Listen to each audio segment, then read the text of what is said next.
আমি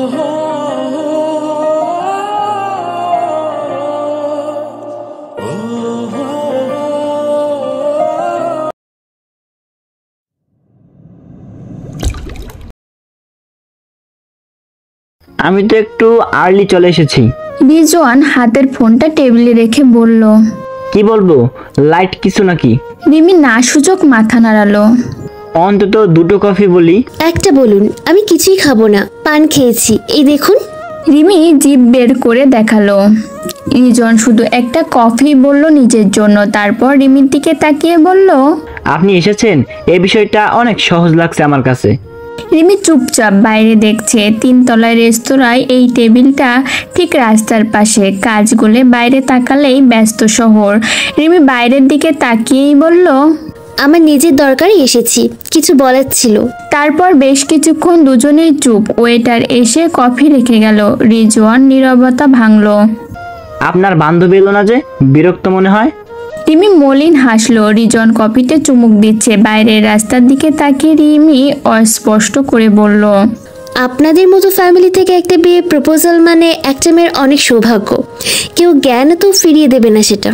রিজওয়ান কফি মগটা টেবিলে রেখে ঘোরাতে লাগলো ওটা। তাহলে আপনি কেন ফিরে দিচ্ছেন? রিজওয়ানের স্পষ্ট কণ্ঠে ধারালো জেদ। সেদিন আপনার ফোন থেকে এসএমএসটা দেখে আমি চমকে গিয়েছিলাম রিজওয়ান সাহেব, আর ভয়ও। সত্যি বলতে কি, আপনি পারমিশন চাইলেন প্রপোজাল দেওয়ার আগে, সেটা জবাব দিতেই আজ। রিমি এবার উঠে গিয়ে সামনে দাঁড়ালো। পিঠে লম্বা বিনুনিটা অগোছলভাবে উল্টে আছে। বিনুনির মাথায় সে কিছু বাঁধেনি। বেনিটা খুলে খুলে যাচ্ছে। ঘাড়ের কাছের দিকটা কোমল মতো ফর্সা। সিপসিপে শরীরে কালো জামাই। রিমিকে পুরো রিজনের বুকের ভেতরটা হাহাকার করে উঠল যেন। বড় গল্প বলবার আগে মানুষ যেরকম শুরু করে, রিমিও ঠিক তেমনই বলতে লাগলো। আমার বড় দুটি যমজ বোনের যখন জন্ম হয়, সেই সময় মায়ের একটা ক্রিটিক্যাল সমস্যা হলো। অদক্ষ দায়ের হাতে বাচ্চার জন্ম, বোঝেনি তো, কিছু একটা ভুল হয় তখন। মায়ের কঠিন সমস্যা হলো, যার ফলাফল প্রস্রাব লিকেজ হয় সারাক্ষণ। ডক্টরদের ধারণা দিলে বলল, এই সলিউশন অনেক টাকায় অপারেশন এবং মাত্র 40% সম্ভাবনা সাকসেসফুল হবার। মেয়েদের এরকম সমস্যায় বিশ্রী ব্যাপার। স্বামীর সাথে একটা সুস্থ স্বাভাবিক শারীরিক সম্পর্ক যে বজায় থাকে না, বুঝতেই তো পারছেন। তৈরি হলো lower middle class family crisis. বাবা ঠিক করলেন বিয়ে করবেন। মা বাবাকে ধরে রাখতে বুদ্ধি আটলেন, বোকা বুদ্ধি। আরেকটা বেবি নিতে চাইলেন। আমি হলাম। সমস্যা বাড়ল মায়ের, তাও হলো না।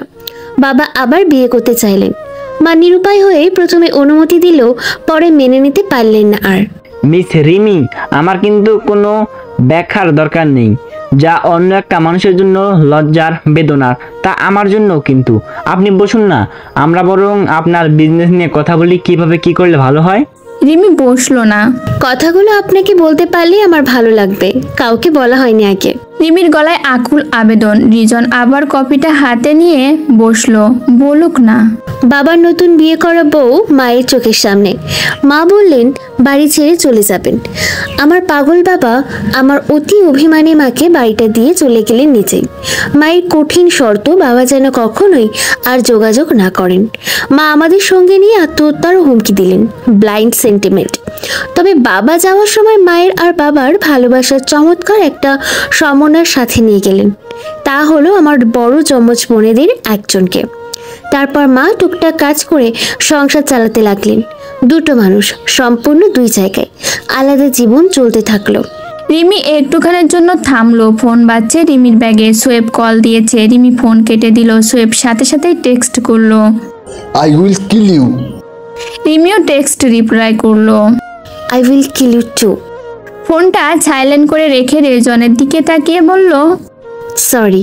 রেজন মৃদু মাথা নাড়ালো। রিমি আবার ঠিক আগের জায়গাটায় গিয়ে দাঁড়িয়ে বলতে থাকলো, আমাদের সেই এক পেশি জোড়াতালির অদ্ভুত সংসারে আবার বিপদ এলো। কলেজে উঠে আপা প্রেম করে একজনকে পালিয়ে গিয়ে বিয়ে করলো।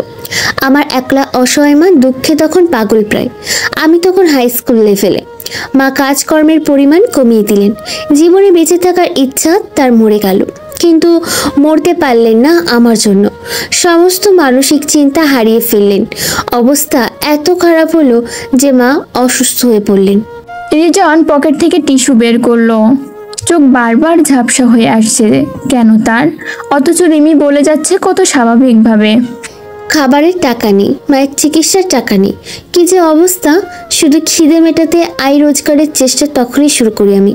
টুকটাক টিউশনি শুরু করলাম, মাকে সাপোর্ট দিতে চাইলাম। মাও যেন একটু স্বস্তি পেলেন। এর মধ্যে আপা এসে আবার ক্ষমা চেয়ে আমাদের সাথে স্বাভাবিক হলেন। দুলাভাইও সাহায্যের হাত বাড়িয়ে দিলেন। কিন্তু ওই যে বলে না, দুঃখে যার জীবন গড়া তার আবার সুখ কিসের। হুট করে দুলাভাই মারা গেলেন ডায়রিয়া হয়ে।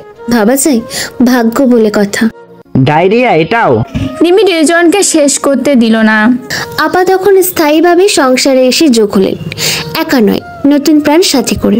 আমি আমার আয় রোজগারের যুদ্ধ এবার মহা উৎসাহে দ্বিগুণ করে দিলাম। নিজেকে মানুষ ভাবা ছেড়ে দিয়ে রোবট ভাবা শুরু করলাম। এতে লাভ হলো অনেক। স্বাদ আহ্লাদ কমে গেল, মান অপমান বোধ কমে গেল, সব কাজ করাটা সহজ হয়ে গেল। ভালো মন্দ সত্য মিথ্যা সব সমান লাগতে লাগলো। এটুকু বলে রিমি বসলো এসে টেবিলে, পানি খেয়ে নিল এক গ্লাস, যেন অনেকটা পথ হেঁটে এসে একটু জিরিয়ে নিল। রেজন মেয়েদের মতো হেসকে তুলে তুলে কাঁদছে। রিমি যেন ব্যাপারটা খেয়ালই করলো না। জানেন, আমার সেই রোবট হওয়া জীবনে অনুভূতিরা জোর চালিয়ে ফিরে এলো। তবে একা নয়, আমার বোনও এলো। বাবা আর্থিকভাবে অনেক উঁচুতে এখন, বোন কম্পিউটার সায়েন্স পড়ছে। আমি খুঁজে পেলাম চমৎকার এক দেবদূতকে আমার জীবনে। কিন্তু সমস্যা দাঁড়ালো সেই দেবদূতকে আমার বোন। এবার রিমি একদম চুপ করে রইল, আর বলতে ভালো লাগছে না তার, গা গুলাচ্ছে।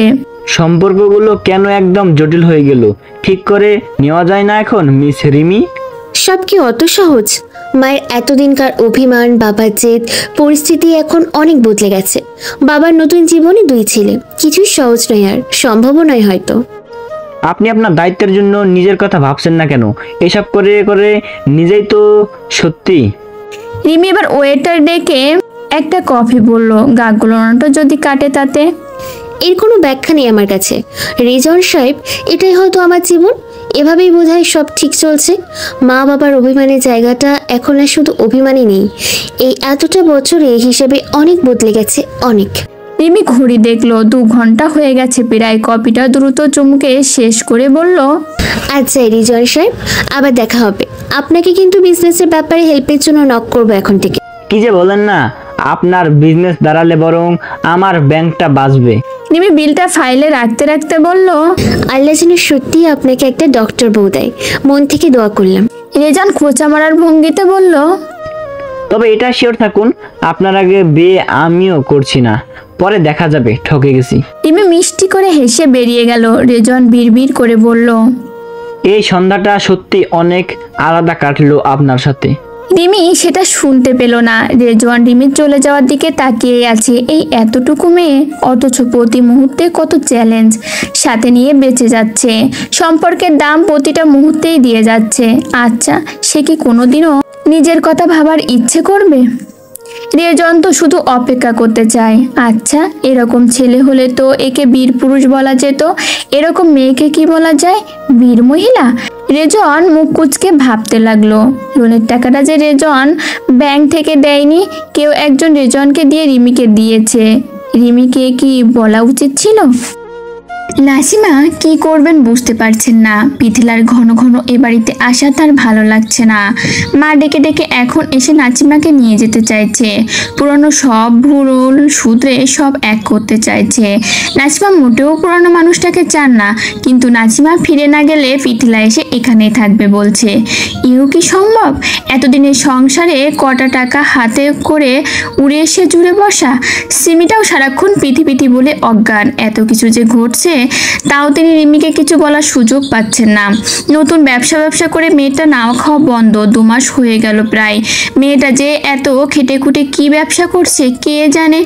এদিকে সিমির ছেলের একটা আকিকা অনুষ্ঠানের করার দরকার। সিমিটা তো পিথিলার সাথে এ নিয়ে কথাও বলে ফেলেছে।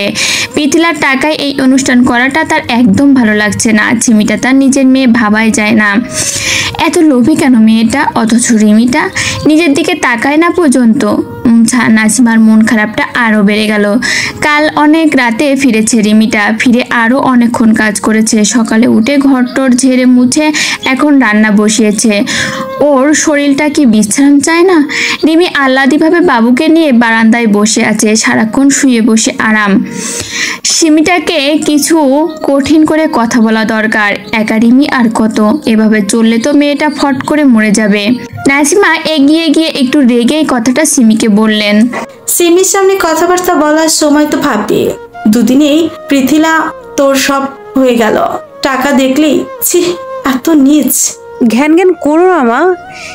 এই এতটা দিনে কি কোনো একটা পছন্দ মতো জিনিস রিমি আমায় দিয়েছে?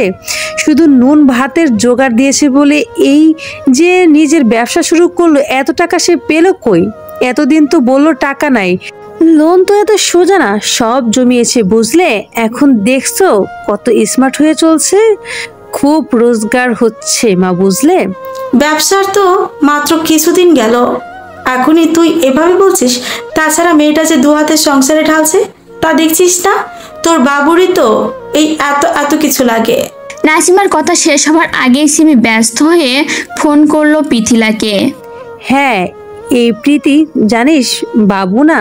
নাসিমার রাগে মাথা ভন ভন করছে। তিনি বারান্দা থেকে সরে এলেন। তিনি রিমির সামনে থেকে উঠে গেলেন। নতুন বাচ্চার মা না হলে সিমিকে তিনি এই মুহূর্তে লাথি দিয়ে ঘর থেকে বের করে দিতেন। সিমি তার ভেসে যাওয়া জীবনে হাল ধরেছে। যে বয়সে মানুষ পৃথিবীর রঙগুলোকে আলোগুলোকে চোখ মেলে দেখে, সেই বয়সে সে পাক্কা সংসারের মতো নিজেকে ঢেলে দিয়েছে। এই এতটা দিনে মেয়েটা ভালো করে খায়নি, ঘুমোয়নি, কত রাত না খেয়ে শুয়েছে তার হিসাব নেই। এক টুকরো আস্ত মাছ সে খায় না। সে ভাবে এটা তার অপরাধ। মাছ মুরগি না খেতে খেতে এমন অভ্যাস হলো যে এখন জোর করে একটু খেলেই পেট খারাপ করে। এই যে পড়াশোনা চালাচ্ছে, বই কিনে নি, ধার করে চালাচ্ছে, কষ্টে কান্না দোলা পাকিয়ে গলা পর্যন্ত এলেও মেয়েটা স্বাচ্ছন্দ্যে গিলে নিয়েছে। রিমির নিজের বয়স কত? এখন 20 না 21।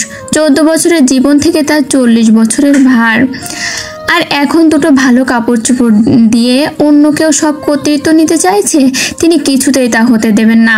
রিমিকে নিয়ে দরকার হলে তিনি অনেক দূরে চলে যাবেন। দরকার হলে নিজের প্রতিটা অঙ্গ বিক্রি করে মেয়েটাকে ভালো বিয়ে দেবেন। নাসিমার মাথা ধরে গেল। রিমি রান্নায় ব্যস্ত। নাসিমা উকি দিয়ে বললেন, এক কাপ চা দে না রিমি, মাথা ধরেছে। পারবো না মা, রসুন হাতে, তুমি করে নাও।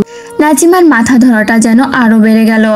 মা, আমি কিন্তু দুপুরেই বেরোবো, ফিরতে অনেক রাত হবে, নাও ফিরতে পারি, ডেলিভারি আছে অনেকগুলো। মা জানো 70 পিসে যে আইটেমটা আমরা গত সপ্তাহে নিয়েছি, সেটা এখনো পর্যন্ত 800 পিসের ওপর ডিমান্ড আসছে। ব্যবসাটা বোধহয় দাঁড়িয়ে গেল। একটা নিজস্ব গাড়ি থাকলে ভালো হতো মা। রিমি সিমির বাবুর জন্য একটা অনুষ্ঠান করতে বলেছে, আকিকা। মায়ের কথা শেষ না হতেই রিমি বলল, মা কয়েকটা দিন পরে করি, আমি খুব ব্যস্ত মা, একটু সময় দাও। একটা বড় অনুষ্ঠানের প্ল্যান আমি মাথায় রেখেছি। জানো মা, আমি তো প্ল্যান করেছি অনুষ্ঠানে আপাকে একটা স্বর্ণের চেইন দিব। গয়না গয়না করে মাথা খাই, দেখো না। এটুকু বলে রিমি চোখ বন্ধ করলো। আপার বাবুর অনুষ্ঠানে সে আরেকজনকে একটা বিশেষ উপহার দেবে। সেই উপহারটা দেখে মানুষটা কেমন চমকে যায়, সেটা দেখতেই রিমির যত আগ্রহ। নাসিমা দীর্ঘশ্বাস ফেললেন, জড়তাযুক্ত কণ্ঠে বললেন, পৃথিলা নাকি বলেছে সিমিকে ও বাড়িতে নিয়ে যাবে। সিমিটাও তো বুঝছিস। রিমি 1 সেকেন্ডের জন্য মায়ের দিকে তাকালো। নাসিমা আবার বললেন, বোনের জন্য এত ভালোবাসা, তো এ বাড়িতে এসে থাক না। তা সে থাকবে না, কারণ সুখ বিসর্জন দিতে কেউই রাজি নয়। বোনকে নিয়ে যাবে, আমাদের নিয়ে যাবে। আমি তো বলে দিয়েছি কোথাও যাব না আমরা। রিমি কিছু না বলে চুপচাপ কাজ করতে থাকলো। মাথা কেন ভু ভু করছে তার, কান দিয়ে গরম ধোঁয়া কেন বেরোচ্ছে। দুপুরে রিমি বেরিয়ে যাওয়ার সময় সিমি পিছু ডাকলো, তুই কিরে রিমি, বাবুটা একটু কোলেও নিস না, এত ব্যস্ত তুই? নতুন ব্যবসায়ী কি যে করবি জানি তো, ব্যবসা কত সহজ না, ছেলেরাই পারে না। আর তুই তো সেদিনকার বাচ্চা মেয়ে। এসব আল্লাদ ফাল্লাদের টাইম আমার নেই। তোর যেন এদেশে এলাকায় বাবু হয়েছে, যত সব। মুখ সামলে কথা বল রিমি, আমি কিন্তু দেখছি বাবু হওয়ার পর থেকেই তোর অবহেলা। পিদি তো বাবুর জন্য রাতে 10 বার করে ফোন করে, আর তুই চলে যাব, থাকবো না আর এখানে, অনেক সহ্য করেছি, একটু রোজগার করিস বলে। সিমি ফ্যাস ফ্যাস করে কাঁদছে। রিমি গ্যাস বিলের টাকাটা টেবিলের ওপর রেখে বেরিয়ে গেল। হাঁটতে ভালো লাগছে না আজ রিমির। এত কেন শরীর খারাপ লাগছে তার? জ্বর আসবে? টিউশন পড়িয়ে আজ সে আর দোকানে যাবে না, বাড়ি ফিরবে। হাত পা যেন থেমে থেমে যাচ্ছে। রিঙ্কু চিঙ্কুকে পড়াতে এসে রিমি শুনলো সোয়েব এসেছে গতকাল রাতে। শুনে রিমির গা কাঁপছে। রিমি বিড়বিড় করে বলল, আল্লাহ আমাকে বাঁচাও, চুপচাপ বেরিয়ে যেতে পারলেই হলো। সেটা সম্ভব হলো না। রেহানা ম্যাডাম এসে বললেন, রিমি, শোয়েব ডাকছে, শুনে আসো, তোমার বিজনেস নিয়ে নাকি কথা আছে। রিমি এবার নিজের কপালে নিজেই হাত দিয়ে বলল, ও আমার বোধহয় এবার জ্বর এসে গিয়েছে। কয় ডিগ্রি? 105 ডিগ্রি নিশ্চয়ই। রিমি লুকিয়ে প্রায় বেরিয়ে যাচ্ছিল। ম্যানেজার সাহেব পথ আটকালেন। ম্যাম, শোয়েব স্যার বলেছেন দেখা করে যেতে।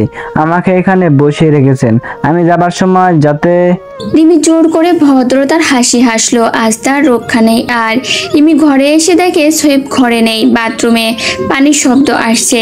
রিমি যেই না বিছানার এক পাশে বসতে গেল, সোয়েব ডাকলো, এই যে ম্যাডাম, আমি এদিকে বাথরুমের দরজা খোলাই, আপনি এখানে এসে কথা বলতে পারেন, না হলে 2 মিনিট বসুন, আমি গা মুছে আসছি।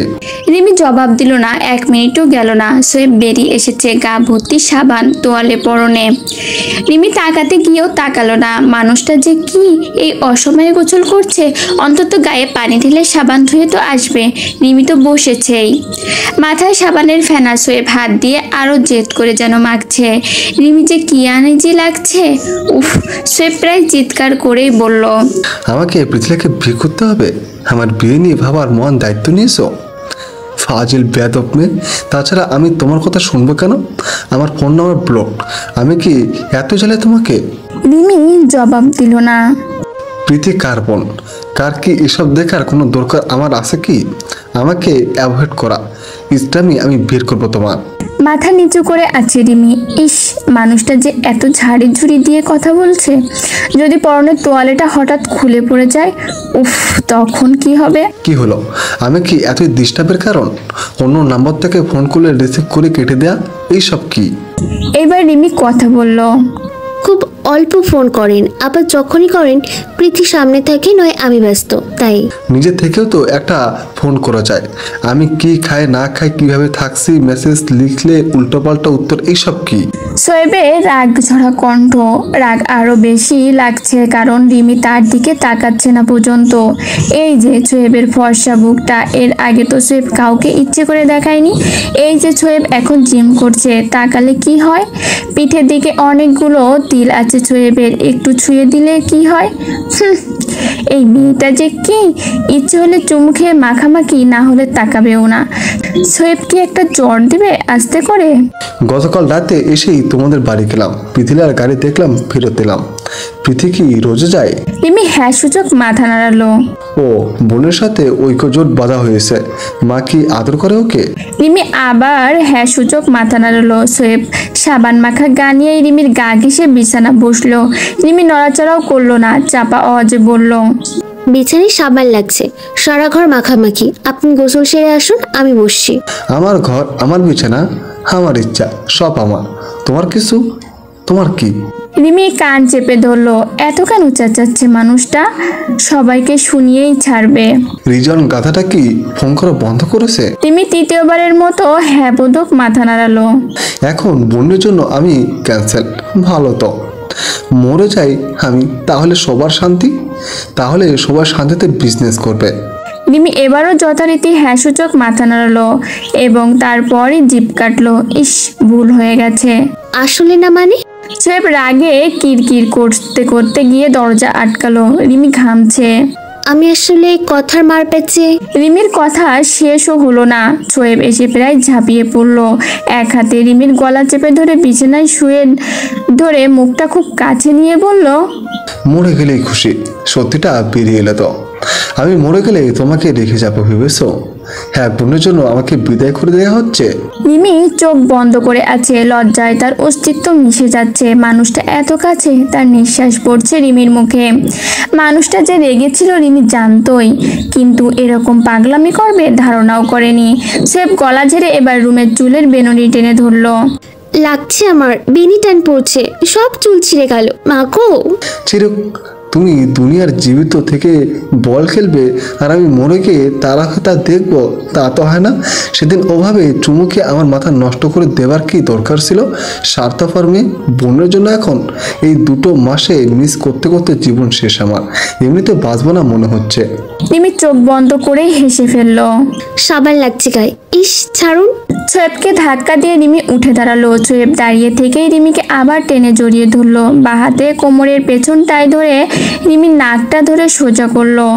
বিয়ে করব আজকেই, আজকেই, আজকেই। আমি করব না। কেন? আমি তো আপনাকে পছন্দ করি না, তাছাড়া কোনো সম্পর্কও নেই আমাদের। সোয়েব গালের থেকে সাবান নিয়ে রিমির চোখের পাতায় মাখিয়ে দিল। উফ, চোখ জ্বলছে আমার। এবার সম্পর্কে কিছু মনে পড়েছে? রিমির না তাকিয়ে স্পষ্ট স্বরে বলল, কিচ্ছু মনে নেই আমার। রিমি সেদিন যে কাজটা করেছিল সোয়েব সেই কাজটাই করলো। এবার মনে পড়েছে রিমি আপু, নাকি মাথায় কঠিন আঘাত করতে হবে? আমি এমন কিছুই করিনি যে মনে থাকবে, ছাড়ুন। তাহলে আমি করে দিই। রিমির জামার পেছনের চেনটা খুলতে খুলতে সোয়েব আবার বলল, আমি খুবই খারাপ মানুষ রিমি, তুমি হয়তো ভেবেছো কিছুই বুঝি না আমি। কষ্ট কতভাবে দেয়া যায় সব আমি জানি। আমাকে নিয়ে খেলা। সোয়েব আরো শক্ত করে রিমির কোমরটা টেনে ধরলো। কাদের কাছের হাতের দিকে রিমির জামাটা টেনে নিচে নামিয়ে বলল, বিয়ে করতে কি বলতে হয় তুমি আমার বউ? কবুল, কবুল, কবুল। আর কি মোহরানা? এই যে এটা। রিমির মুখ ফ্যাকাশে হয়ে গেছে, ঠোঁট কাঁপছে, কপালে ঘাম। বেহুশ হয়ে গেল নাকি? সোয়েব চিন্তিতভাবে বলল, কি হয়েছে রিমি? রিমি, রিমি, এটুকুতে গলা শুকিয়ে গেল? আমাকে তো অনেক কিছু করা হলো, আমি কি ভয় পেয়েছি? রিমি অস্পষ্ট আর কাঁপা কাঁপা গলায় বলল, আপনার তোয়ালে খুলে পড়ে গেছে, ছাড়ুন আমাকে, চোখে পানি দিব। সোয়েব রিমিকে ছেড়ে দিয়ে কয়েক সেকেন্ডের জন্য চুপ। রিমি 2 হাতে মুখ ঢেকে থরথর করে কাঁপছে তখন। সোয়েব শুকনো একটা ঢোক গিলে নিয়ে টুয়ালিটা উঠিয়ে নিয়ে পড়তে পড়তে বলল, খুললে খুলছে, আই ডোন্ট কেয়ার। আমি কি মেয়ে নাকি যে লজ্জা পাবো? রিমির সারা শরীরে সাবান মাখামাখি। রিমি ওড়নায় মুখ মুছতে মুছতে বলল, পাগল হয়ে গেছেন আপনি? দাঁড়ানোর কোনো খেয়াল নেই, হুঁশ জ্ঞান নেই।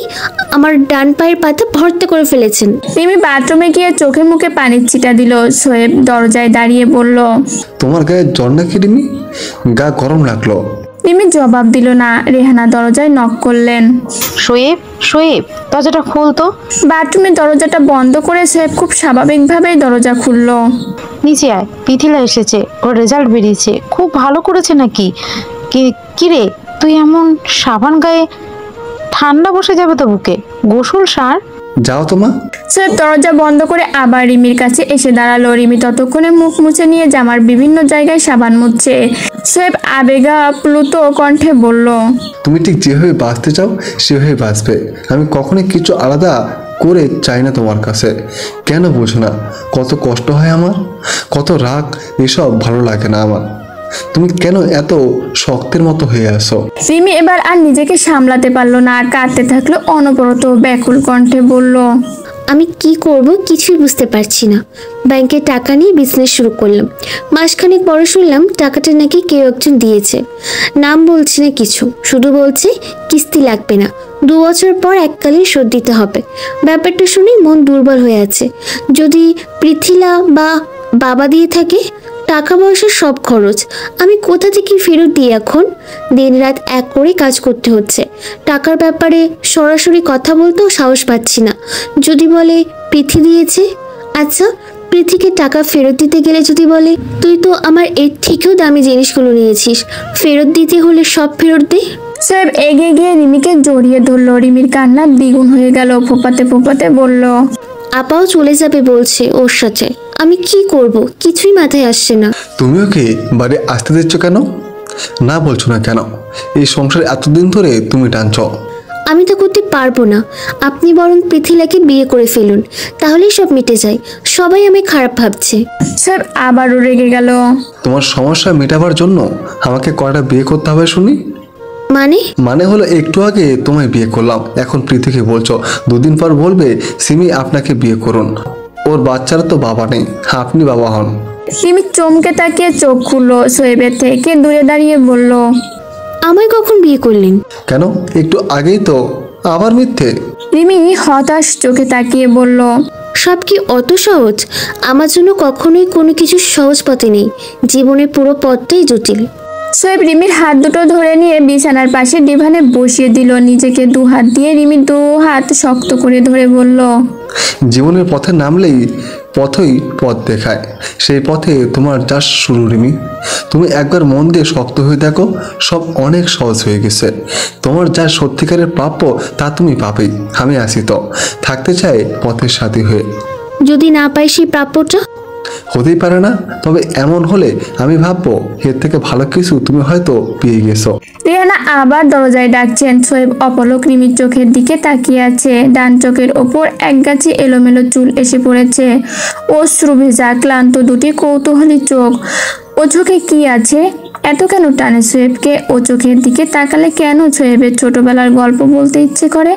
কেন ইচ্ছে করে সোয়েবের সব ব্যর্থতার গল্পগুলো ইনিয়ে বিনিয়ে শুনিয়ে দিতে? রিমি মৃদু হাসলো। কাউকে তার ভালো সময় অভিনন্দন না জানালে সেটা দৃষ্টিকটু। আপনি চান? সোয়েব উঠে দাঁড়ালো। আমি এখন গোসল করব, কোথাও যেতে পারবে না। বাথরুমে যেয়ে সোয়েব আবারও মুখ বাড়ালো। টাকাটা তোমাকে বিধি দেয়নি, সো এত আনকমফোর্টেবল হতে হবে না। যে দিয়েছে তার তোমাকে নিয়ে অনেক স্বপ্ন, অন্তত পক্ষে তার স্বপ্নটা ভেস্তে দিও না। তার মানে যে দিয়েছে সে আপনাকে আগেই বলেছে? পরে বলবো, তুমি কিন্তু এখন কোথাও যাবে না। ফ্রেশ হয়ে আমরা ডিনারে যাব। রিমি দীর্ঘশ্বাস ফেললো। এত কেন ঋণ তার? এত টাকা শোধ করতে করতেই তো সে বুড়ি হয়ে যাবে। রিমি বাথরুমের দরজার সামনে গিয়ে বলল, আবার বাবু হওয়ার সময় যে টাকাটা দিয়েছিলেন তা কি ফেরত দিতে হবে? সোয়েব চেঁচিয়ে জবাব দিল। তোমার যদি এটা ধার মনে হয় অবশ্যই ফেরত দিতে হবে। রেহানা আবার এসে দরজায় দাঁড়ালেন। শোয়েব কোথায় রিমি? পিথি ঘরে আসতে চাইছে। রিমি জবাব দিল না। রেহানার সাথে তার একটা নীরব দৃষ্টি বিনিময় হলো শুধু। রিমি তারপরে বেরিয়ে গেল। বাড়িতে এসেই রিমি দেখলো নাসিমা বারান্দায় বসে আছেন। বারান্দায় কেন মা? তাও আলো নিভিয়ে? তোর জন্যই বসেছিলাম, রান্না করতে গিয়ে দেখি শরীর খারাপ লাগছে। রিমি কাছে এসে মায়ের গায়ে গলায় হাত বুলালো। কই, জ্বরটার তো নেই, প্রেশার নয় তো? ডক্টর দেখিয়ে আসি চলো। নাসিমা না সূচক মাথা নাড়ালেন। এসে বসলাম এখানে। ডাক্তার লাগবে না, আর একটু দেখি তুই বরং রান্নাটা শেষ কর, অর্ধেক রেখে চলে এসেছে। জুতোটা খুলে রিমি আপার ঘরে উকি দিয়ে দেখলো সিমি ঘুমিয়ে আছে। রিমি ব্যাগ রেখে কলতলায় চলে গেল। শরীরটা এখন আরো খারাপ লাগছে তার, ঘাড়ে ব্যথাও করছে। হাত মুখ ধুয়ে এসে রিমি মাকে ডাকলো। রান্নাঘরে এসে বসো তো মা, বারান্দায় 2 মিনিট পর পর গিয়ে তোমার খোঁজ নিতে পারবো না। নাজিমা রান্নাঘরে এসে বসলেন। রিমি চা বানাচ্ছে। তার জামার পেছনের চেনটা খোলা কেন? সাদা সেমিস দেখা যাচ্ছে। ইস, মেয়েটার কিছুই খেয়াল থাকে না। তোর জামার চেইনটা খোলা যে রিমি? রিমি বিস্মিতভাবে পিঠে হাত দিল। হ্যাঁ তাই তো, এভাবেই তো সে রিক্সা করে বাড়ি এলো। রিমি টেনে চেন বন্ধ করলো। বুড়ো হয়ে গেছি বুঝলে মা, কিচ্ছু মনে থাকে না। রিমি চায়ের কাপটা মায়ের হাতে দিতে দিতে বলল, মা রান্নার একটা লোক রেখে দিই, আমাকে দোকানের সময় দিতে হয় অনেক, প্যাকিং ডেলিভারি অনেক ঝামেলা। নাজিমা জবাব দিলেন না। তার এই এত বেখেয়ালি মেয়েটা সব জিনিসেই সজাগ দৃষ্টি, শুধু নিজের প্রতি মনোযোগ দিল না কোনো দিন। নাজিমা চায়ে চুমুক দিলেন। রিমি চুলো জ্বালালো। মা চুপচাপ কেন? বেশি শরীর খারাপ লাগছে? ডাক্তার বাড়িতে বলি? তোকে আজ খুব সুন্দর লাগছে রিমি, চেহারা খুলে গেছে। রিমি জবাবে কিছুই বলল না। নাসিমা আয়েশ করে বসলেন, চোখ বন্ধ করে কথার সম্পূর্ণ প্রসঙ্গ পাল্টে বললেন, তোর রান্নার ফাঁকে একটা গল্প শোনায়, শুনবি? রিমি মায়ের চোখের দিকে তাকিয়ে হাসলো, ব্যথাতুর অনিচ্ছার হাসি। নাসিমার বুকের ভেতরটা যেন দুমড়ে মুচড়ে গেল। মেয়েটাকে তার অনেক কথা বলার আছে। সিমি চলে গেলেও যাতে মেয়েটা শক্ত থাকতে পারে, সাহস দরকার খুব। চায়ের কাপটা রেখে নাসিমা রিমির আর একটু কাছে এসে বসলেন। সিমির হবার পর থেকেই তো আমার প্রস্রাবের সমস্যা হলো বুঝলি। সারাক্ষণ পাতলা সুতি কাপড় ভাঁজ করে পরে থাকতে হয়, বদল করে ধুয়ে দিই। তখন প্যাড কেনার সামর্থ্য করি, সবসময় পরিষ্কার থাকার চেষ্টা করি, তাও তো বুঝিস প্রস্রাবের একটা বিকট গন্ধ যেন গায়ে থেকেই যায়। তোর বাবা আলাদা বিছানায় ঘুমানো শুরু করলেন, আমায় খুব দরকার না হলে কাছে ডাকতেন না। কালে ভাদ্রে স্বামী সম্পর্ক হতো আমার। রিমির গল্প শুনতে বিরক্ত লাগছে। পাবলিক ডিল করে করে কারো কথা শুনতে তার আর ভালো লাগে না। এত নোংরা কষ্ট কেন তার জীবনে, যত সব। তোমার গল্প শুনবো না মা, তুমি বারান্দায় বসো, কে যাও, শরীর খারাপটা আরো বাড়বে বরং। রিমিকে অগ্রাহ্য করে নাসিমা বিলাপের সুরে তাও বলতে থাকলেন, কিন্তু আমার তো কাতর মন বুঝলি, বয়সও কম। আমি করলাম কি, রাতে মাঝে মাঝে সেদিই যেতাম তোর বাবার বিছানায়, জড়িয়ে ধরতে ইচ্ছে করতো, পাশে ঘুমাতে মন চেত। দুটো বাচ্চা নিয়ে রাতে একা শোয়া যে কি কষ্টকর। কিন্তু আমি শুতে চাইলেই তোর বাবা চেঁচামেচি করতেন। মাঝে মাঝে তো এমন চেঁচাতেন প্রতিবেশীরা শুনতো। আশেপাশের ভাবিরা প্রায়শই নাক ছিটকিয়ে আমাকে বলতো, মেয়ে মানুষ জামাই যেন জীবনে দেখেনি, শোয়ার জন্য কত পাগল। সে যখন চায় না সেদের যাওয়া কেন? আমাদের স্বামীরা তো আমাদের পায়ে ধরে বিছানায়ও নিয়ে শোয়। এই এত সুন্দর দেখতে আমি, এই একটা অসুখে সব সুখ চলে গেল জীবন থেকে। তুই যখন হলি আমি তোকে ভালো করে শুকতাম মাঝে মাঝে। আমার জরায়ুতে হয়েছিস, বাজে গন্ধ নেই তো আবার, কিন্তু না, তোর গায়ে কি সুন্দর মিষ্টি গন্ধ, আমি নিশ্চিত হলাম। নাসিমা জোরে জোরে শ্বাস ফেলে কাঁদছেন, ঘামে আর চোখের পানিতে বুকের আঁচল ভিজে গেছে তার। রিমি তরকারিতে ধনেপাতা ছড়িয়ে দিল, কি সুন্দর ঘ্রাণ। রিমি এগিয়ে এসে নাসিমাকে জড়িয়ে ধরলো। মা, তোমার শরীরে অনেক মিষ্টি গন্ধ জানো, ধনেপাতার মতো, তোমায় খেয়ে ফেলতে ইচ্ছা করে মা।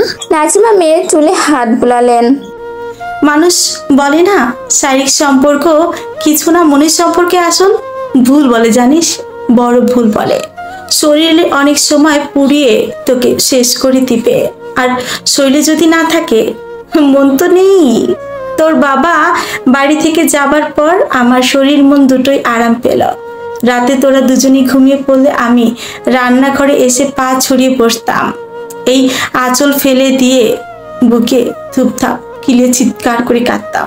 কি যে শান্তি পেতাম জানিস, কি যে প্রসন্নতা, আহা, কান্না এত শোক, মাঝে মাঝে তো ফ্লোর গড়িয়ে কাঁদতাম। এরকম তো আমার মাঝে মাঝেই হয় মা, কিছুই ভালো লাগে না, হাল ছেড়ে দিতে ইচ্ছা করে, কাঁদতে ইচ্ছা করে। রিমির কণ্ঠে রাজ্যের অসহায়ত্ব। জানিস রিমি, তখন খালি মনে হতো যখন সুস্থ ছিলাম তখন কেন তোর বাবাকে বেশি করে জড়িয়ে ধরে শুইলাম না, কেন বেশি করে আদর করে নিলাম না, কেন তোর বাবা তখন তো আমার আঁচলে দড়ি ঘুরে বেড়াতো, আমি বিরক্ত হতাম। রিমির চোখের জল বাদ মানছেই না। তোমার কি বুদ্ধি মা, এত গুছিয়ে কথা বলো। আমি কেন এসব বলো, নিতে পারি না। মা, অপারেশন করাবে? একটা চেষ্টা করে দেখি, সুস্থও তো হতে পারো। এই অসুখটাকে এখন আমি ভালোবেসে ফেলেছি রে রিমি, থাক না। আমার যেদিন অনেক টাকা হবে আমি সেদিন বাংলাদেশের সব থেকে বড় সার্জনকে ডাকবো, নিয়ে যাব তোমাকে। তখন কি আর লাভ হবে রিমি? সময়টা সময় না পেলে পরে দরকারই হয় না। এই যেমন তুই ঠিকঠাক কিছুই পাস না, এখন দেখ নতুন কেউ এসে জুড়েছে সব। এজন্যই তোকে বলছে যে প্রাপ্য সুখটা তুই সামনে পাবি, প্রাণ খুলে দুহাত ভরে নিবি। এমন তো পরে নাও পেতে পারিস। সময় কাউকে দ্বিতীয় সুযোগ দেয় না রে রিমি। যখন যেটা তোর কাজের সম্মানী, তোর যোগ্যতার অর্জন, হাত পেতে নিবি, কোনো ছাড় নেই। রিমি মায়ের দিকে তাকিয়ে ফিসফিস করে বলল, তোমার সব রূপ নিয়ে জন্মালাম আমি, সব আমায় দিয়ে দিলে। এই রূপ তো আমি চাই না, কষ্টটা দিতে, ওটা নিয়ে জন্মালে শেয়ারও তো কিছুটা। নাসিমা নিঃশব্দে রিমির দিকে বোবা দৃষ্টি মেলে চেয়েই রইলেন, মনে মনে বললেন, তুই হচ্ছিস এই পৃথিবীতে আমার পাওয়া শুদ্ধতম উপহার। এই উপহারটা দেবেন বলে আল্লাহ সৃষ্টিকর্তা আমায় কষ্ট দিয়ে পরীক্ষা নিয়েছেন। তোর জন্য আমার সব পূর্ণ কাজের বিনিময় আমি বিধাতার কাছে চেয়ে রেখেছি সাত পৃথিবীর শান্তি যেন তোর জীবনে আসে। রান্না শেষের দিকে রিমি সব গুছিয়ে নিতে থাকলো। সিমির বাবুর কান্না শোনা যাচ্ছে, উঠেছে বোধ হয়। নাসিমা আড়মোড়া ভাঙতে ভাঙতে বললেন, কথা বলে বলে খিদে লেগে গেছে, ভাত বাড়িনি। রিমি সিমিকে ডাকলো, আপা তুই মায়ের সাথে খেয়ে নে, আমি বাবুর কাছে বসছি। আমি ওখানে যেতে পারবো না এখন, একটু কষ্ট করে এখানে দিয়ে যা রিমি। রিমি মহা বিরক্তি নিয়ে সিমিকে ভাত দিয়ে গেল। বাবুর আগে কাটা কবে করবি? তুইও দেখি কিছুই বলিস না ইদানিং, আর যাস চুপচাপ, এত ব্যস্ত কি রে? রিমি জবাব দিল না, মুখ ভ্যাংচালো শুধু। সিমি হাত ধুয়ে ভাত খেতে বসলো। রিমি বাবুকে কোলে করে রান্নাঘরের দিকে যেতে লাগলো। ওকে রান্নাঘরে নিস না রিমি, কত জীবাণু, মশলার ঝাল, তুই তো হাতটাও ধরিয়ে নিস নি ঠিকঠাক। উফ। রিমি মুখ বাঁকিয়ে বলল, লাগুক ঝাঁজ, তোর ছেলে তো আর এদেশে রাজা না যে সারাক্ষণ সুখে সুখে থাকবে। একটু জীবাণু টিবাণু খাক না। সিমি রাগে গজগজ করতে থাকলো। রিমি বাবুর নাক টিপে টিপে বলতে থাকলো, তোর পচামা, আমি ভালো খালা, বুঝলি? তোর যে খালু হবে। রাতে রিমি মায়ের সাথেই শুলো। বিছানায় শুয়েই বলল, তুলি বিলি কাটবে না মা, খবরদার, প্যাচ লেগে যায়। আর নো কথা, ঘুম এসেছে আমার। এবং আশ্চর্য রকম ভাবে সেই রাতে ঘুমিয়ে সে চমৎকার একটা স্বপ্ন দেখলো। ঘুম ভাঙলো রাত 3:30। ঘুম ভাঙবার পর রিমি বিছানা থেকে নেমে মোবাইলটা হাতে করে বারান্দায় এলো। স্বপ্নটা দেখে তার ভালো লাগছে, অসম্ভব ভালো লাগছে। স্বপ্নটা কাকে বলা যায়? সোয়েব ভাই কি জেগে আছে না ঘুমিয়ে? আচ্ছা, ঘুমোলে কি উনি নাক ডাকে? রিমি সোয়েবের ফোন নাম্বারটা আনব্লক করলো। রাগে মানুষটা আবার না কোনো কাহিনী ঘটিয়ে ফেলে। নাম্বারটা ওপেন করার 5 মিনিটও গেল না, সোয়েব কল দিয়েছে। ফোন ধরে রিমি চুপচাপই রইল। বুক ধুকপুক করছে, তার শরীরও কাঁপছে। এমন স্বপ্ন সে কেন দেখলো? কথা বলল সোয়েব। এতক্ষণ অপেক্ষা করলে রিমি? বলে গেলে কি হতো, মাকেও তো বলে যেতে পারতে আমি ডিনারে যাব বলেছিলাম। সোয়েবের কণ্ঠে একরাশ অভিমান। আপনি এতক্ষণ জেগেছিলেন? জেগেছিলাম না, শুধু কাটা মুগরির মতো ছটফট করছিলাম। তোমাদের বাড়িতে তো আসতাম, কিন্তু আজই বিয়ে করলাম। আজই আমার বউ না বলে চলে গেল। আমার কি দুঃখ। কে কোথায় আসো, বাঁচাও। তুমি কেন এরকম কথা শোনো না রিমি, কেন? রিমি নিজেকে স্বাভাবিক রাখতেই সোয়েবের প্রশ্ন এড়িয়ে গেল। ছুটি কদিন? সিলেট কবে যাচ্ছেন? সোয়েব চুপ করেই থাকলো। কি হলো? ঠিক ছুটি না রিমি, একটা অন্য কাজে এসেছি। রোববার চলে যাব। কেন? বাসর রাতের জন্য। তুমি বললে আমি আরও থাকবো 2 দিন। তুমি এখন বউ হয়েছো আমার, তোমার এখন অনেক অধিকার রিমি। রাগ করার, ভুল বুঝবার। দেখেছো রিমি, বিয়ে কত চমৎকার একটা প্রোটোকল মেয়েদের জন্য। বিয়ের মাধ্যমে অলিখিত, অথচ কত সুস্পষ্টভাবে সব অধিকারই বউয়ের হাতে চলে যায়। আপনি কি খালি বিয়ে বিয়ে বিয়ে বিয়ে এক পক্ষ কবুল বললেই হয়ে যায় না। বিয়ে এত সামান্য ব্যাপার না, জোর করে গলা চেপে ধরে নিজে কবুল বলে ফেললেই হয় না সোয়েব ভাই। সাক্ষী লাগে, নিয়ম আছে। আর তাছাড়া এই একটা কবুল তো 2 পক্ষই বলেছে রিমি। আমি তো জানি রিমি, তুমি মনে মনে লক্ষ্যবার কবুল বলো, সৃষ্টিকর্তাও জানেন সেটা। লোক দেখানো বিয়ের কোনো মানে নেই রিমি। বিয়ে সম্পূর্ণ মানসিক ব্যাপার। মানলে বিয়ে, না মানলেও বিয়ে। আর ঘটা করে যে বিয়েটা করব, তার জন্য তো তোমার ফুসরত নেই। গামছা বিক্রি, জামা বিক্রি, রান্না বান্না, একটা ডিসির মতো ব্যস্ত তুমি, যত সব। রিমি জবাব দিল না। চোখের কোণে আনন্দের অশ্রু চিকচিক করছে তার। রিমি, কি হলো? আমার এখন একটাই লক্ষ্য সোয়েব ভাই, বিজনেস বিজনেস বিজনেস। বিয়ে ফিয়ে এখন সম্ভব নয়। বিয়ের জন্য কি তোমার বিজনেস ভেসে যাচ্ছে? তুমি কি ভেবেছো আমি কিছু বুঝি না? তোমার ভয়টা আসলে অন্য জায়গায়। তুমি আসলে ভাবছো আমার মনে হয় পিথির সাথে আমাদের একবার কথা বলা দরকার। ও আপনাকে খুব পছন্দ করে। ও ভুল বুঝেছে খুব। তাছাড়া সোয়েবের মন খারাপ লাগলো। রিমি কেন এত পা ফেলতে ভয় পায়? যে সম্পর্ক সে এতদিন জানেইনি, কোনো অনুভবেই ছিল না। আজ এতদিন পর সে এই সম্পর্ককে কেন গুরুত্ব দিয়ে নিজে পিছু হটতে চাচ্ছে? পিথি বলে কেউ তো তার দুঃখ কষ্টের জীবনে ছিল না। সোয়েব তো কখনোই কাউকে চায়নি, এমনকি রিমির সাথে তার প্রথম দেখাটাও ঠিক করে হয়নি। অথচ রিমির জন্য তার ভেতর কেমন করে জানি সব সময় ভেঙে ভেঙে যায়। তৃষ্ণা পায়, পানি খেলেও সে তৃষ্ণা যায় না। বুক ভরে শ্বাস নিলেও যেন তৃপ্তি হয় না। অথচ রিমি গুটিয়েই রাখছে নিজেকে। রিমিকে স্বাভাবিক করতে সোয়েব প্রসঙ্গ পাল্টালো। এই একটা কথা তো বলতে ভুলে গেছি। আরে তোমার বিজনেসের ব্যাপারে ঢাকার কিছু ক্লায়েন্ট আমি ঠিক করে দিয়ে যাবো আপাতত। এরা বিয়ে, বার্থডে, এনগেজমেন্ট, এরকম সিরিমনিতে এরকম পোশাক ডিমান্ড করে। তোমার কাজ হবে ঠিকঠাক সেইটাই দেয়া। একটা বড় ক্লায়েন্ট যদি একবার স্যাটিসফাই করতে পারো, অনেকটা হয়ে যাবে। আগে ঢাকায় দেখি, পরে ঢাকার বাইরে অর্ডার নেব। তোমার কাজ হবে আনকমন কিছু কালেকশন দেখানো, সামথিং ডিফারেন্ট। সব একই, শুধু কোথাও একটু বদলে দিবে। বড় ক্লায়েন্ট আমি কি করে পারবো শোয়েব ভাই? ডিজাইনে আমার কোনো ধারণা নেই, তাছাড়া পছন্দ ব্যাপারও তো আছে। এত কেন ভয় পাচ্ছ রিমি? ডিজাইনে যাদের ধারণা নেই তারাই সব থেকে ভালো ডিজাইন করতে পারে, আর তোমার পছন্দও তো লাজবাব। এই যে বাংলাদেশের সব থেকে হ্যান্ডসাম ছেলেটাকে পছন্দ করলে, এক গভীর রাতে তাকে ভাত খাইয়ে গাড়িতে রেপ করলে, থুকু চুমু খেলে, আজ এসে জোর করে কবুল বলে নিলে। হাসিল। চুপ শোয়েব ভাইয়া, কাজের কথা বলুন। রিমি চোখ বন্ধ করলো লজ্জায়। উফ, মানুষটার মুখে কিছুই আটকায় না। কাজের কথাই তো বলছি। তারপর একটু চাপা স্বরে বিড়বিড়িয়ে শোয়েব বলল, কাজ না করলে তো আর বাবুরও হবে না। রিমি সেটা শুনেও না শোনার ভান করলো। আচ্ছা, ডেলিভারির জন্য তো একটা গাড়ি দরকার। রেন্টে কথা বললাম, এরা অনেক চাই। আপনার পরিচিত আছে? রিমি, আমার গাড়িটা নিলে কি হয়? এই, আমি তো ঢাকায় থাকি না, গাড়ি পরেই থাকে। নাও না রিমি, ফুয়েল তোমার, ড্রাইভার দিয়ে যাব আমি। গাড়ির নাম্বারটা কিন্তু পৃথিলা জানে, আমি নিতে পারবো না। তাছাড়া সিমি আপাও জানে কি না কিভাবে। উফ, তোমার এই বোনের দল দেন না, ডট ডট ডট। দেখো, আমি ঠিক একদিন তোমার বোনগুলোকে বোমা মেরে উড়িয়ে দেব। আমার বউটাকে এরা জ্বালিয়ে মারল। আমার এত সুন্দর বউ, এদের জন্য জীবন তামা তামা, আদা রসুন জিরা বাটিয়ে শেষ করে দিলাম। আমি কিন্তু তোমাকে দিয়ে কোনোদিনও আদা রসুন জিরা পেঁয়াজ বাটাবো না। রিমি হাসলো। এখানে আদা রসুন এলো কেন? আদা রসুনের কি ঝামেলা? আরে, রান্না করতে গিয়ে বুঝলাম গন্ধ যায় না ওইগুলোর। ওসবের গন্ধ থাকলে রোমান্টিকতা আসে না আমার, বিশেষ করে জিয়া। রিমি খিলখিল শব্দে হেসে ফেললো। তাই নাকি? আচ্ছা, আমি তাহলে জিরাই সবসময়। রিমি একাধারে হেসে যাচ্ছে। শোয়েব লজ্জা পেল খুব। হুট করে এসব মশলার কথা কেন বলতে গেল? মশলাপাতির কথাই বা মাথায় কেন আসলো এখন?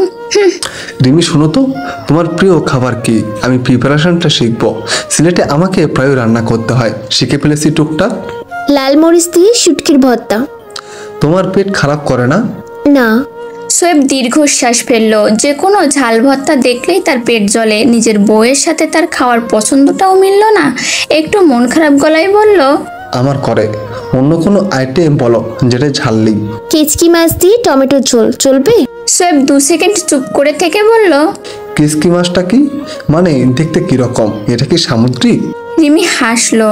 শোয়েব ভাই, আমি একটা চমৎকার স্বপ্ন দেখে জাগলাম। স্বপ্নটা আমি আপনাকেই বলতে চাই। স্বপ্নটা হলো। রিমি, স্বপ্নটা কি বেশি সুন্দর? তুমি কি চাও এই স্বপ্নটা সত্যি হোক? তাহলে এখন বলো না। স্বপ্ন বলতে হয় দিনের বেলায় অথবা পূর্ণিমা রাতে, আর সব থেকে কাছের মানুষকে আগে বলতে হয়, তাহলে স্বপ্ন সত্যি হয়। রিমি ফিস ফিস করে বলল, আমার তো এখন আপনাকেই সব থেকে কাছের মনে হয়। স্বপ্ন বিষয়ক এই কথাটা আপনি এক্ষুনি বানালেন, তাই না শোয়েব ভাইয়া? আমি বানাইনি, আমার মা বানিয়েছেন। তার ধারণা চাঁদ বা সূর্য সামনে রেখে স্বপ্ন বললে স্বপ্ন ফলে।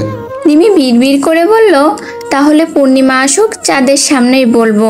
রিমি হাই তোলার ভঙ্গি করে বলল, রাখি তাহলে, ঘুম এসেছে আমার আবার। আজ কিন্তু আমাদের ঘুমানোর কথা না রিমি, বিয়ের হিসেবে আজ আমাদের বাসর রাত। কটা বাজে? এই চলে আসি আমি, বের হতে পারবে? এই রিমি, মথুরা হাসপাতালে আমাদের জন্য ইমার্জেন্সি কেবিন নেই একটা? এই, আপার বাবু কাঁদছে। আপা কিন্তু যাক না, ডাকবো? আপা। তোমার আপাগুলোকে আমি। তুমি খুব খারাপ রিমি। সত্যি ঘুম এসেছে শোয়েব ভাই, রাখছি। মিষ্টি করে একটা কথা বলে রাখো। আপনি 10টা মিষ্টি খান। পারলাম না রিমি, বলো আই লাভ ইউ। পারবো না। তাহলে বলো হোগো জান, আমি তোমাকে সারাক্ষণ মিস করি। পারবো না।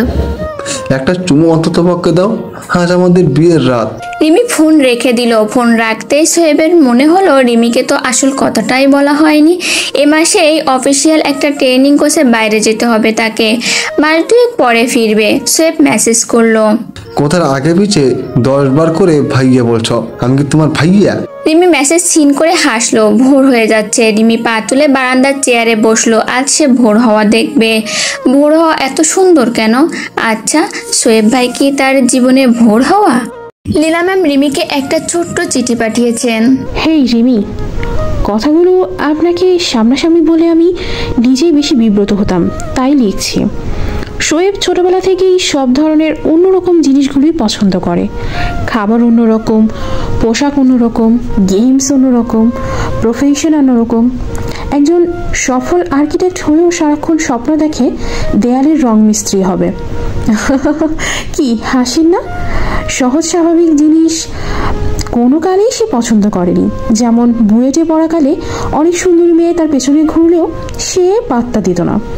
প্রীতিলাকে আমি নিয়ে এলাম, চমৎকার মেয়ে, বুদ্ধিমতী, ভালো ছাত্রী। তার পছন্দ হলো না, সে পছন্দ করলো আপনাকে। দরিদ্র, বাবাহীনা, ব্রোকেন ফ্যামিলির একটা মেয়ে, নিজের অভাবের সংসার টানতে সর্বস্ব দিয়ে দিচ্ছে। এই জিনিসটাকেই তাকে মুগ্ধ করলো যে আপনার দুর্বল অভাবের দিকটাকেই পছন্দ করলো। আপনার কি মনে হয় না এই পছন্দে ভালোবাসার উপস্থিতি নাও থাকতে পারে? আপনার কি মনে হয় না শোয়েবের থেকেও অনেক উপরের কিছু ডিজার্ভ করে? এটা হয়তো তার করুণা মেশানো স্নিগ্ধ কোনো অনুভূতি। ভালোবাসার সংজ্ঞায় তো করুণার কোনো জায়গাই নেই। এই যে পৃথিলা আপনার বোন জেনেও আপনি তাকে অ্যালাউ করলেন, শোয়েব কি ভাবল? নিজেকে এত সহজলভ্য করে দেওয়ার হয়তো আপনার দুঃখ দারিদ্র সে আরও কাছ থেকে দেখেছে, মনে করুণার আরও উদয় হয়েছে। তাই রিঙ্কু ঝিঙ্কু টিচার হিসেবে আপনি সফল, আমি আপনাকে পছন্দও করি খুব। তাই বলছি, শোয়েবের ভ্রমকে যদি নিজের জীবন ধরে নিতে হয়, একটু যাচাই কি করে নেওয়া ভালো না? হয়তো দেখা গেল ও নামেই আপনার ভালোবাসার তালপুকুর, অথচ ঘটিই ডুবছে না। তখন কথায় আছে, অতিথি দয়া আর করুণা দুরাত পেরোলেই বিষ। জীবন কিন্তু দুরাত না। নেক্সট পড়াতে এলে দেখা করে যাবেন। আপনার জন্য সুন্দর একটা শাড়ি কিনে রেখেছি। অফিসিয়াল একটা ওয়ার্কশপে শোয়েব 2 মান্থসের জন্য USA-তে যাচ্ছে। প্রীতি নিজের পোস্ট গ্রাজুয়েশনটা ওখানেই করতে চায়, তাই আমি প্রীতিকে সাথে পাঠাতে চাই। এই সুযোগে প্রীতি পড়াশোনার ব্যাপারে ওখানে ইউনিভার্সিটিগুলোর সাথে কথা বলে এলো। আর সেটা সম্ভব আপনি যদি শোয়েবকে বলেন। একবার পরীক্ষা করে দেখেনি না অনুভূতিটার নাম কি? আপনার ভালোবাসার জোর আমি দেখতে চাই। যদি আপনি জিতেন, আমার ফ্যামিলিতে আপনাকে সব থেকে বেশি ওয়েলকাম করব আমি। And this is a promise. Bye, আপনার গুণমুগ্ধ লীনা আহমেদ। অত্যন্ত অপমানজনক শক্ত কিছু কথা লীনা ম্যাম সহজ করে লিখেছেন। রিমি যে সস্তা আর লোভী একটা মেয়ে সেটা অত্যন্ত গুছিয়ে লিখেছেন। তবে শোয়েবের ব্যাপারেও ভুল কিছু বলেননি। রিমি চিঠিটা পড়ে মনের অজান্তেই বলল, বাহ, শিক্ষিত মানুষের ব্যাপারই আলাদা, এদের বকাতেও জ্ঞান থাকে। বুদ্ধির যে খেলাটা লীনা ম্যাম শুরু করেছেন, রিমি সেটা সানন্দেই খেলবে। এ জীবনে সে অনেকবারই হেরেছে। হারাবার ভয় তাই তার কাছে কিছুই নয়, জিততে তো তার বরং খুব ভয় করে। খেলাটা রিমি খুব মন দিয়ে শুরু করলো। শোয়েবকে সে সাথে সাথেই মেসেজ পাঠিয়েছে, আপনি যদি USA-তে পৃথিলাকে সাথে নিয়ে যেতে না চান, আমি ভাববো আপনার নিজের অনুভূতির ওপর আপনার কোনো ভরসাই নেই, কিন্তু আমি জানি আমার আছে। মেসেজ পাঠানোর পর মোবাইল সে ড্রয়ারে ফেলে রেখেছে। রিমি খুব ভালো করে জানে তুফান হবে ওদিকে। শোয়েব সিলেট চলে গেল রোববারেই। যাবার আগে ফোন করেছে অনেকবার, ধরেনি রিমি। টেক্সট করেছে, রিমি জবাব দেয়নি।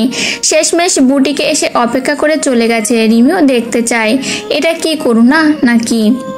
ইন্টারনেটের যুগে চিঠি পাঠানোর এই অভিনব পদ্ধতিটা রিমি বেশ ভালো লেগেছে। সে নিজেও সিমি আপাকে একটা নোট লিখেছে, সিমি আপা, তুই চলে যাওয়ার আগে আমার সব টাকা শোধ করে যাবি। যদি না পারিস তোর বাবুকে রেখে যাবি। আমি ওকে নিঃসন্তান বড়লোক দম্পতির কাছে বেচে দিব, দিয়ে আমার টাকা উসুল করব। আর শোন, তুই আমাকে কষ্ট দিয়ে যা যা কথা বলেছিস সব কিছুর জন্য কান ধরে আমাকে সরি বলে যাবি। ইতি, রিমি সুলতানা, প্রোপাইটর ঋষি বুটি। এই চিঠিটা সে আপাকে বাবুর আকিকারের দিন দেবে। চিঠি পড়ে আপার চোখ মুখের অবস্থা কেমন হবে সেটা ভেবেই রিমির রাজ্যের আনন্দ হলো। পরে 2 সপ্তাহে রিমি একটা জিনিস বেশ অবাক হলো, কারণ শোয়েব তাকে এর মধ্যে একটাও ফোন করেনি। এমনকি শোয়েবের USA-তে যাওয়ার ডেট ফিক্সড হওয়া অবধি রিমি তো জানলই না। রিমির রাগ দুঃখ কিছুই হলো না, কিন্তু ভয় করতে লাগলো, ভীষণ ভয়। সিমির বাবুর অনুষ্ঠানের দাওয়াতের সময় রিমির দেখা হয়েছিল লীনার সাথে। লীনা হেসে বলল, আপনি তো দেখতে সত্যিই বিজনেসটা দাঁড় করিয়ে ফেললেন। এত অল্প সময়ে তো দেখলাম বেশ পরিচিতি এসে গেছে ঢাকায়। রিমিও জবাবে ভদ্রতার হাসি হেসেছিল, কিন্তু তারপর যখন লীনা বলল, আপনি আমার কথা রেখেছেন, এজন্য অবশ্যই আমি দাওয়াতে আসব। আপনার সাহসকে অ্যাপ্রিসিয়েট করছি আমি। রিমি এতে আরো অবাক হলো। কথা রেখেছেন মানে কি? শোয়েবের সাথে তো রিমির কোনো কথাই হয়নি। তাহলে প্রীতিকে কিছু জিজ্ঞাসা করবে? কি হলো? উফ, রিমি হাত পা ঝিমঝিম করতে লাগলো। কিছুই ভালো লাগছে না। তাহলে কি স্বপ্নটা সে মিথ্যে দেখেছে? সোয়েব ভাই প্রীতিকে সাথে করেই যাচ্ছে। সে কেন এরকম বলতে গেল? শুধু শুধু রিমির ভিতরটা দুমড়ে মুচড়ে গেল গাঢ় কষ্টে। কেন এত যন্ত্রণা হচ্ছে তার? কেন? সোয়েব ভাই তাহলে প্রীতিকেই বেছে নিল? এই জন্যই কি যোগাযোগ অফ করে দিয়েছে? এই জন্যই কি পৃথিলা বাড়িতে এখন খুব কম যায়? এই এতটা দিনে পৃথিলা তো বাড়ির কাউকে বলেনি যে সে ইউএসএতে যাচ্ছে। পৃথিবীটা এত স্বার্থপর। জীবনে সচ্ছলতা এলো বলে ভালোবাসা হারিয়ে গেল। রিমি আর কিছু ভাবতে পারছে না, কিচ্ছু না। বাড়ি এসে রিমি ঘরের ভেতরে পর্যন্ত এলো না, দরজায় বসেই কাঁদতে থাকলো ব্যাকুল হয়ে। সিমি এগিয়ে এলো, মা এগিয়ে এলো। রিমি কি হলো তোর? রিমি, মা, আমি কিছুই করতে পারবো না মা, কিছুই না। এত সব আর সামলাতে পারবো না। মা গো, আমাকে নিয়ে একটু বিছানায় শুয়ে দাও, শরীর অবশ হয়ে গেছে আমার। সেই রাতে রিমি এক ফোঁটাও ঘুমালো না, কেঁদে গেল অনবরত। নাসিমা অস্থির হয়ে ভীত মুখে মেয়ের মাথার ধারে বসে রইলেন। এমন কি হয়েছে মেয়েটার? এক রত্তি বোধে তার এই মেয়েটা কিসের এত কষ্ট? সিমির বাবুর অনুষ্ঠানের দিন রাতে সবাই যখন শুয়ে পড়েছিল, রিমি সারাদিনের কাজ গুছিয়ে ক্লান্ত, চেঞ্জ করে জাস্ট শুতে যাবে। সোয়েব এসে হাজির। ডার্ক ইয়েলো স্যুটের সাথে ভেতরে সাদা শার্ট, ক্লিন শেভ, ফুরফুরে চেহারা, গায়ের রং যেন ঝকঝক করছে লাইটের মতো। মনে হচ্ছে এইমাত্র রেডি হয়ে এসেছে, সেজে গুজে একদম। রিমি তাকিয়েই কান্না পেয়ে গেল। মানুষটা এত ভালো আছে, অথচ রিমি এই এতদিনে একবেলা খাবার কি ঠিক করে খেতে পেরেছে? রিমির সাথে যেন কিছুই হয়নি, এমনভাবে সোয়েব হেসে বলল। বাড়ি এসে শুনি দাওয়াতে মানাকে আসতে পারেননি, আমায় পাঠালেন। খাবার দাবার কিছু আছে? রিমি স্পষ্ট স্বরে বলল, নেই। সোয়েব আরো স্বাভাবিকভাবে বলল, ওকে, কোনো সমস্যা নেই, বসছি আমি। কিছু একটা রান্না করে দিলেই হবে। সোয়েব খুব স্বতঃস্ফূর্তভাবে বিছানায় বসলো। একটা জার্পিং পেপারে মুড়ানো প্যাকেট টেবিলের ওপর রাখতে রাখতে বলল, এটা বাবুর জন্য। সবাই কি ঘুমে? রিমি মাথা নাড়ালো, অস্পষ্ট স্বরে বলল, এত রাতে আসাটা কি ঠিক হলো? মা বা আপা কেউ জাগলে? সোয়েব রিমির দিকে না তাকিয়েই বলল, আন্টি জাগলে জাগবে। আমি কি চুরি করতে এসেছি? ইনভাইটেশন ছিল, এসেছি। নাকি এখন দাঁত রক্ষা করাটাও অভদ্রতা? তারপর মনোযোগী ভঙ্গিতে মোবাইল স্ক্রল করতে লাগলো। রিমি শরীরটা প্রায় টেনে হেসড়ে রান্নাঘরের দিকে গেল। পা চলছে না তার। এতদিন পর মানুষটা ইনভিটেশন বলেই এলো। মানুষটা এত কেন নিষ্ঠুর, এত কেন যন্ত্রণা দেয় রিমিকে? রিমি চলে যেতে এই সোয়েব জুতোটা খুলে বিছানায় বসলো। রিমি শাড়ি পরেছে আজ। বাহ, বোনে আর বাবুতে মিলে তো বেশ মজাই আছে। সোয়েব আজ সব কিছু শেষ দেখে ছাড়বে। আজ সে সব মিটমাট করতেই এসেছে। অনেক হয়েছে, আর না। খাবার দাবার গরম করে রিমি এসে দেখে সোয়েব শুয়ে আছে লম্বা হয়ে। উঠুন, এনেছি। পার্টিশনের দরজা আটকে আসো রিমি। কেন? তুমি আমাকে খাইয়ে দিবে এখন? হুট করে জেগে যদি তোমার মা আপা কেউ দেখে ফেলে? আমি আপনাকে খাইয়ে দিব? দিবে। আমি তোমার কথায় রাজি হয়ে তোমার বোনকে দেখাশোনা করতে বিদেশ বিভয়ে নিয়ে যেতে পারি। আর তুমি সামান্য ভাত মুখে তুলে দিতে পারবে না? নাকি ডাকবো আন্টিকে? সত্যিটা বলবো যে তুমি আমার প্রথম বউ হয়ে দ্বিতীয় বিয়ের জন্য ইনসিস্ট করছো আমায়? রিমির শরীর রাগে থরথর করে কাঁপছে। মানুষটার এত অবনতি হয়েছে, এত। যখন যা খুশি করবে, এত কষ্ট দেওয়ার জন্যই কি রিমির জীবনে এসেছিল? রিমি ভাতের পাতে তরকারি নিয়ে মাখতে লাগলো। সোয়েব মুখ বাড়িয়ে হাঁ করলো। একটু কাঁচামরিচ ভেঙে দিয়ে তো সাথে রিমি। খাওয়া শেষ করেই আপনি চলে যাবেন, পায়ে ধরি আপনার। সোয়েবের খাওয়া শেষে রিমি সব গুছিয়ে রেখে এসে দেখে সোয়েব আরাম করে কাঁথা জড়িয়ে বিছানায় শুয়েছে। আঁচলের কোণে হাত মুছতে মুছতে রিমি বলল, আপনি যাননি এখনো? ও, চলে যেতাম বললে পায়ে ধরবে। পায়ে ধরনি যে, তাই যায়নি। সে পা শোয়া থেকে পা উঁচিয়ে ধরল রিমির দিকে। রিমির জমে থাকা অভিমান ভেতর থেকে আগুন হয়ে বেরিয়ে এলো। এবার সোয়েব হাত ধরে টেনে বলল, এক্ষুনি যাবেন আপনি, এক্ষুনি। কোনো কথা নেই আমার আপনার সাথে। রিমির টানে সোয়েব এক চুলও নড়ল না। কথা তো তোমার সাথে আমারও নেই রিমি। যেদিন থেকে তুমি তোমার বোনকে নিয়ে ভাবছো, সেদিনই ফুরিয়ে গেছে। আজ তো আমি হিসেব চুকাতে এসেছি। হয় চাকরি করব, নয় জেলের ঘানে টানবো। মানে হলো। সোয়েব উঠে দাঁড়ালো। আরো দ্বিগুণ রাগে হ্যাঁস কাটানে রিমির পিঠের দিকে কোমরের কাছে বা হাতটা দিয়ে ধরে টেবিলের ধার ঘেঁষে রিমিকে শক্ত করে চেপে ধরে বলল, কি চাই তোমার? অশান্তি? তাই তো অশান্তি করতে তো এসেছি। সহজভাবে তো তোমার কিছুই ভালো লাগে না। এই এতটা দিনে আমি কি এক মুহূর্ত চাকরি করতে পেরেছি? নিজে তো দিব্যি এই বোনদের নিয়ে এত সব আইডিয়া তোমার মাথায় আসে কোথা থেকে বলো তো? সোয়েব রিমির ঠোঁটের কাছটায় ঠোঁট এগিয়ে নিল। রাগে ঠোঁট কাঁপছে সোয়েবের। রিমি মুখটা একটু এপাশ করে বা হাতটা নিজের ঠোঁটের ওপর রেখে চোখ বন্ধ করলো। সোয়েব ডান হাতে রিমির গালে হাত বুলিয়ে দিতে দিতে বলল, ঠিক কোনো কাজটা করলে তুমি শুধু আমার কথাই ভাববে আর পৃথিবীর কারোর কথা ভাববে না। বলো তো ঠিক কিভাবে তোমার মার্ক করলে তুমি? রিমির চোখের কোণে পানি, অভিমানে আর প্রচণ্ড অনুরাগে মিশে বিধ্বস্ত সে। এই মানুষটা তাকে কেন এত তোলপাড় করে দেয়? কেন নিজেকে যে ধরে রাখা যায় না? সোয়েবের হাত ঘড়িটায় রিমির বিনুনি আটকে গেছে পিঠে, ব্যথা লাগছে। টেবিলে রাখা স্টিলের পেন স্ট্যান্ডের ধারটায় লাগছে রিমির কোমরের কোণটা। রিমির দোপায়ের পাতার ওপর ভর করে সোয়েব দাঁড়িয়েছে।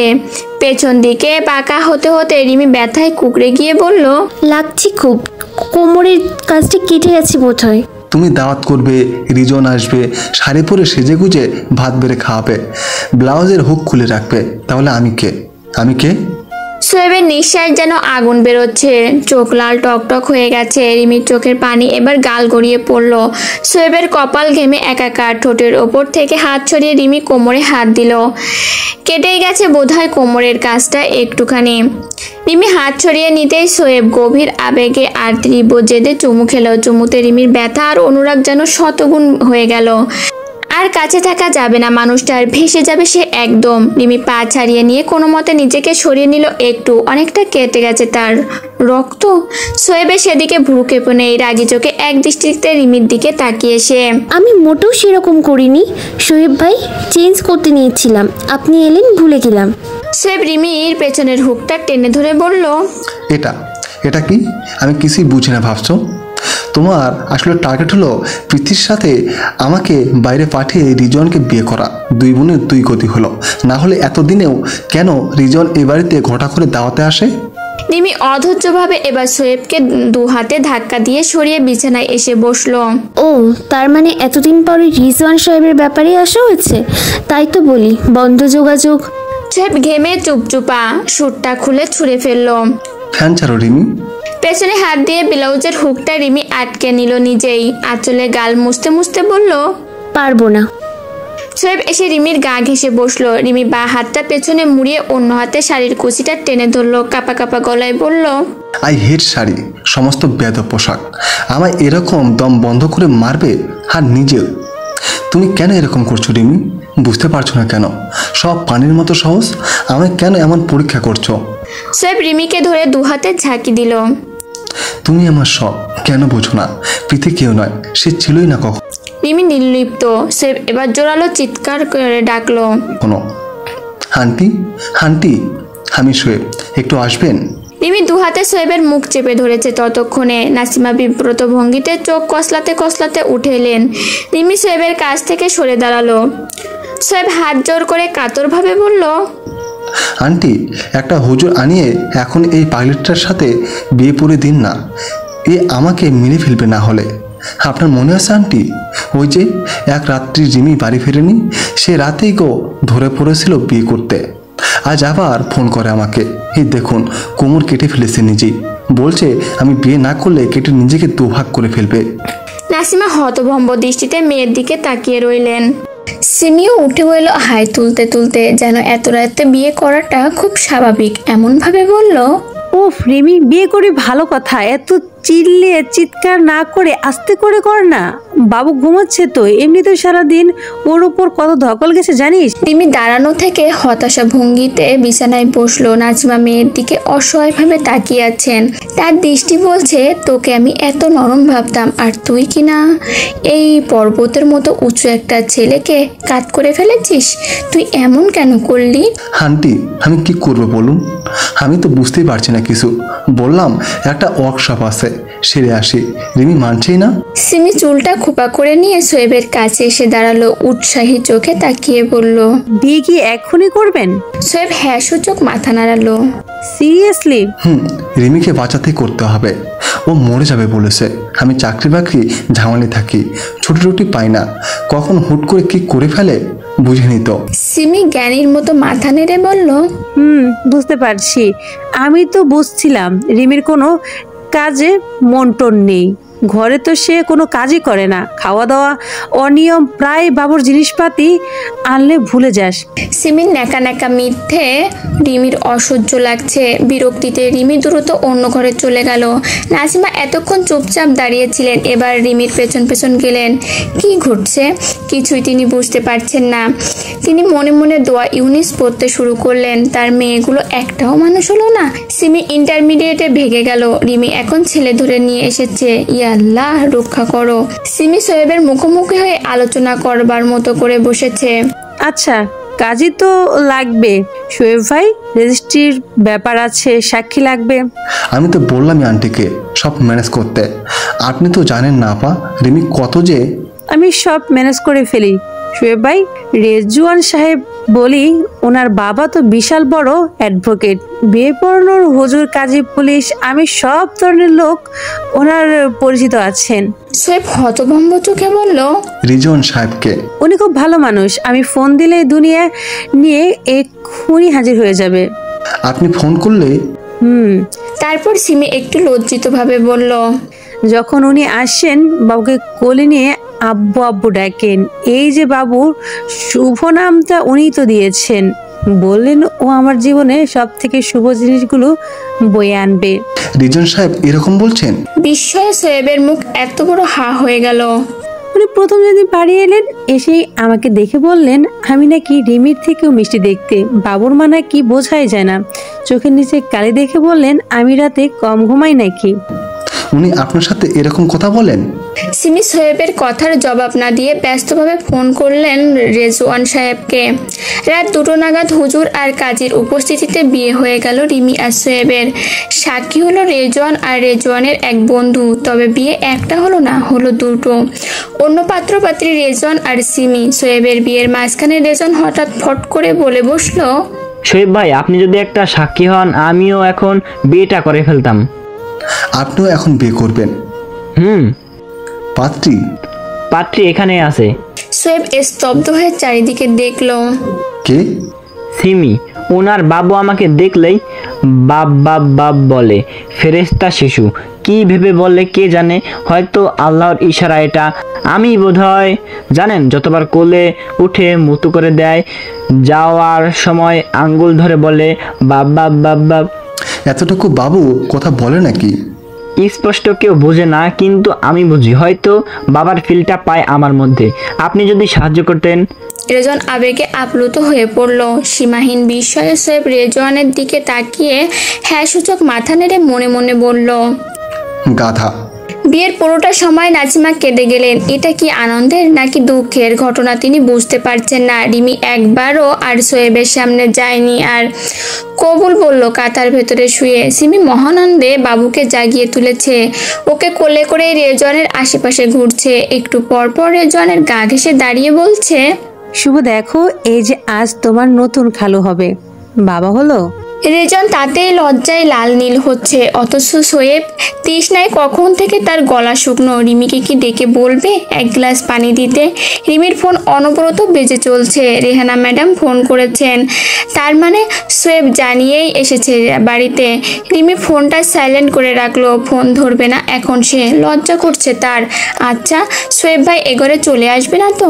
জোর করে যদি টেনে নিয়ে যায়। রিমি আর ভাবতে পারলো না।